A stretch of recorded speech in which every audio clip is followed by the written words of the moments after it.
യേശുവിൻ്റെ ഏറ്റവും പ്രിയമുള്ള കുഞ്ഞെ, പ്രഭാഷകന്റെ പുസ്തകം 11-ാം അധ്യായം 3-ാം വാക്യം, പറക്കുന്ന ജീവികളിൽ തേനീച്ച എത്ര ചെറുത്, എന്നാൽ അതുരുവാക്കും വസ്തുവോ മാധുര്യമുള്ളവയിൽ അതിശ്രേഷ്ഠം.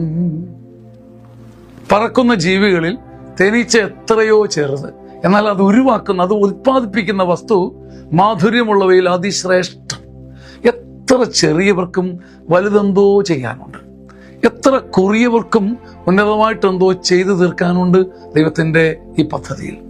എത്ര അവഗണിക്കപ്പെട്ടവർക്കും മാറ്റി നിർത്താനാവാത്ത എന്തോ ചെയ്തു തീർത്തിട്ട് മാത്രമേ ഈ ഭൂമിയിൽ നിന്ന് പോകാനുള്ളൂ. ഇതെത്രയോ വലിയ സത്യമാണ്. അടിച്ചമർത്താൻ ആളുകളുണ്ട്, പക്ഷെ കുതിച്ചുയരാൻ നമുക്ക് കഴിയണം. പിടിച്ചു മാറ്റാൻ ആളുകളുണ്ട്, പക്ഷേ മുന്നിൽ വന്ന് ജ്വലിക്കാൻ നമുക്ക് കർത്താവിൻ്റെ കരുണയുണ്ട്. പറക്കുന്ന ജീവികളിൽ തേനീച്ച എത്രയോ ചെറുത്, പക്ഷേ അതുണ്ടാക്കുന്ന മാധുര്യം ലോകം മുഴുവനെയും ജ്വലിപ്പിക്കുക, സ്വാദുള്ളതാക്കുക.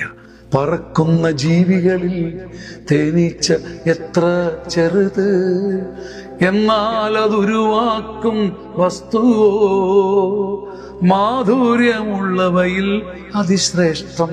നമ്മളും ഒരു മരിയൻ സിനിമയുടെ ഒരുക്കത്തിലാണ്. ചെറിയവരാണ് നമ്മൾ, പക്ഷെ വലിയൊരു കാര്യം ചെയ്യാൻ കർത്താവിൽ ആശ്രയിച്ച് ഒരുങ്ങുന്ന സമയത്ത് നിങ്ങളുടെയും പ്രാർത്ഥന വേണം. ആമേൻ.